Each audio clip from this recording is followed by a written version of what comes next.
It's the Jim and Terry Show, coming to you from the Hobbit Hole Studio in Bobcaygeon, a bright sunny day, gorgeous for summer, with a heat warning to boot. That's Terry, and I'm Jim.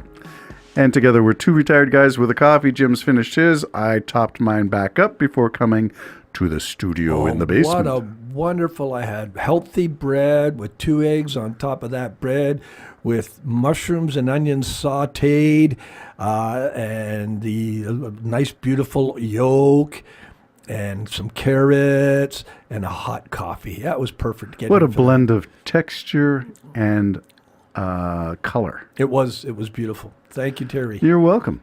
What I was going to point out is the bread and butter pickles. Oh, yeah. I did try that, Kathy. If you're listening, Kathy. Yeah, if you're listening, Kathy, I tried it, and I said to Terry, it's probably like perfection when it comes to something like that. The tartness, or whatever you call that, was at a level that was just beautifully palatable. So I don't know what else to describe it, other than the pickles had a nice crunch to them, but they were definitely... For our ones and twos, this is a follow-up to a podcast we did last week talking about resilience and neuroplasticity, the importance of learning something new, and I mentioned about learning jamming with Kathy. Only it was jarring, and it was mason jarring, and that's the result. So you're saying the lesson was entirely edible? Yes, it was very editable, and even the pickle thing, to tell you the truth, if you can remember to tell her, and she'll know I truly tasted it.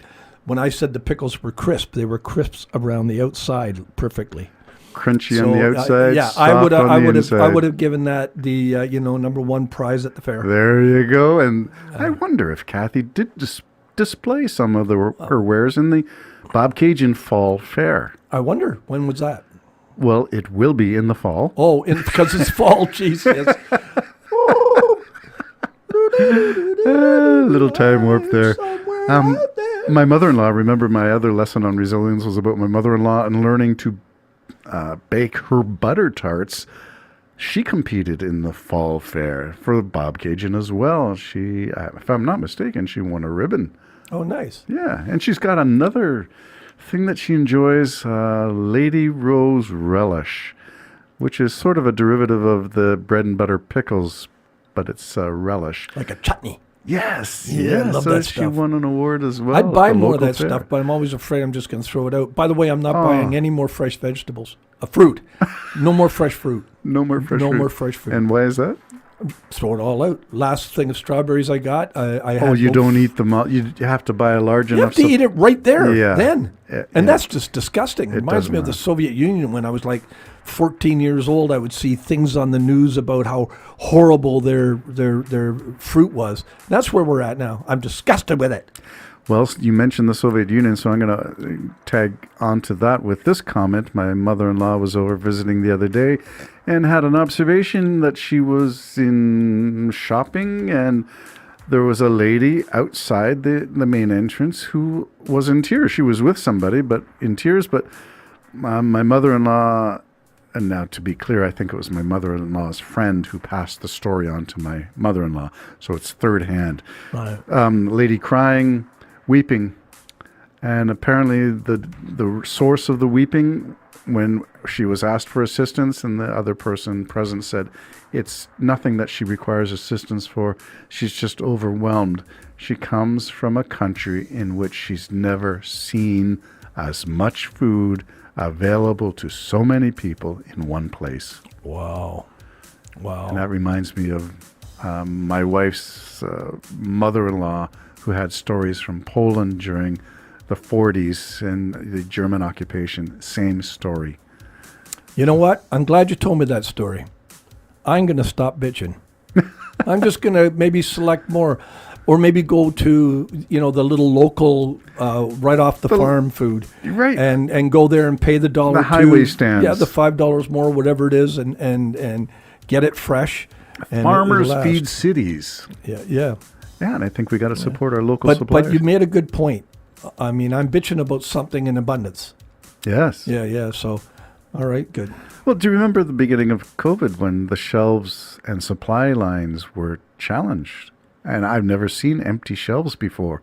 And my mind did go back to the history lessons of past wars, and I thought we were in for it. I hadn't seen anything like this in person.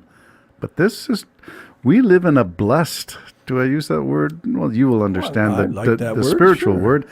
It's saying that we've got so much more than other people who've had a lot less and experienced a lot more. Yeah, and what I like about those people, I've often talked about when I was younger, we used to make fun of the Italians.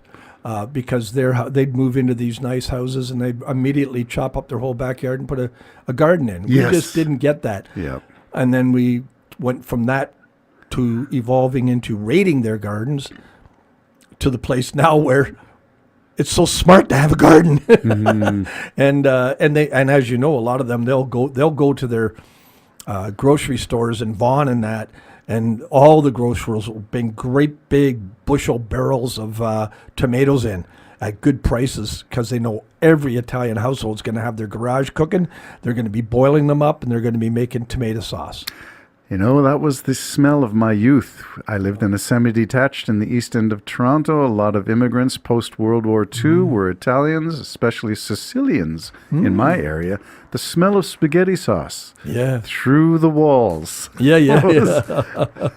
was enormous. And, of course, there was the banter that got loud. I mean, it's an expressive language and culture. Oh, shut up. No, you shut up. I said you shut up. You said. Chavino! Yeah, come here. Yeah, you settle this for us. Yeah, it was, you could hear a lot through the walls in those vintage houses. And again, that's less than 1,000 square feet. We had 9 kids being raised in the east end of Toronto. So we talked about opulence and the expectations of today's home buyer. Is it the expectations that are out of reach? Well, I remember I was talking to somebody, maybe yesterday or the day before, and they said, well, we went through this when we were young. Remember when interest rates went up to 20%? You'll remember that. I do. 22%. I said, yeah, but there's one difference now. We all had starter homes. We all bought low. You know what I mean? Like we just were happy to get into anything. If it's a 2-bedroom, great. My first house was 750 square feet. It was under 800 square feet. And the master bedroom was the garage. You know what I mean? Wow. And the roofs, all of them leaked. And there was 2 feet of water under the house at all times. That's what I moved into. But we went from there to buying the house that I'm still living in now.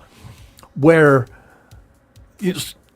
a lot of the young people now, they have these 9-foot ceilings. They've got 4 bedrooms. They've got 3 bathrooms. Not knocking that even for a minute, but that expectation, I'm not blaming anybody for it. It might even be our generation that blamed. I don't know, but they want everything. They want more now, and we had very little we really wanted. Like when I was a kid, we went camping once. That was it, and my dad didn't even go. You're right. Family vacations weren't a thing for my family at all. No. And you just didn't have everything. No. You just didn't. And secondhand was the rule of the day. Absolutely, yep. So I understand, and it's good for the economy, buying everything, and that's good, and needing everything. But back in the day, this hit, coming with mortgages and stuff, are going to hit them a lot harder than I think it would have hit us back when we bought really downscaled because, well, we didn't have the credit we have today. You know what I mean? We didn't have the means. Remember, it was even before credit cards. Before credit cards, but credit has been around for a long time, and that maybe is the source of the whole thing. When you make credit available, you're hoping people pay, but maybe they can't. Well, no, you're actually, the credit card companies don't want you to be able to pay. No, they make money off of the I can buy interest. a car with my credit card. Yes. Doesn't mean I can afford a car, Terry. But I can buy a car with my credit card. Listen to Jim. He's preaching the wisdom of Jim, which is I can buy it, but can I afford it? That's 2 different terms. Your purchasing power is what your credit card company is willing to extend to you in terms of indebtedness.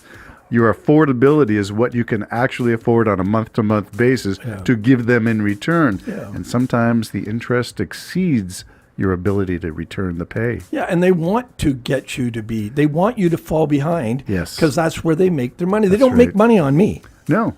Because I pay mine off, thanks be to God, but I pay mine off. Yep. I don't have to roll it over. Right.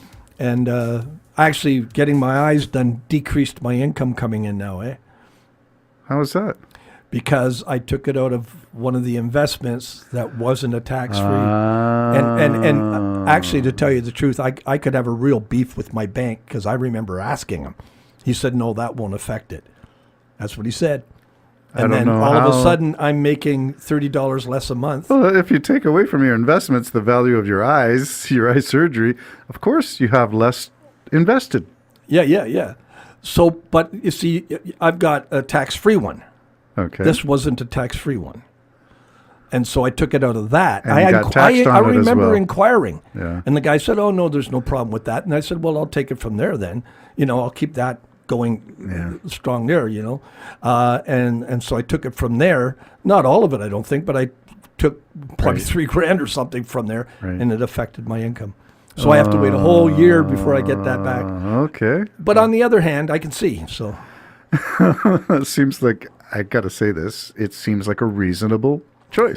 Yes, right? yes. I mean, I can see. Where, But doesn't like, get better than like that. life, you don't expect that extra little thing to be nailed, just the little things. On the other hand, you they mean sent it's a extra little money kick- this It's a little last kick month. in your butt, keeping you Yeah. down, keeping the poor man down. Yeah. Stick it to the man, Jim. Stick it to the man. Nobody knows. Oh, that you're going into a spiritual song there. Nobody knows the trouble I've seen. But, that was also Mel Lastman, who was the bad boy, chain of furniture and appliances. That was his. Nobody. Yeah. Yeah, So yeah. that's capitalism at its best, taking spiritual songs and changing it into capital. Sometimes I feel like a motherless child. Ooh, who's that, Dylan?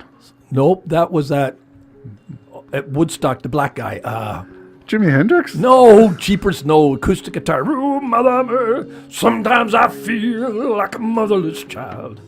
You got me. All right. Okay. For anybody listening or ones and twos, if you can identify the Woodstock artist played acoustic guitar and sang, sometimes I feel like a motherless child. Thank you, Bobby. Thank you, Bob. Thanks for listening, Bob, and straightening us all out from and telling us our who that errant is. ways.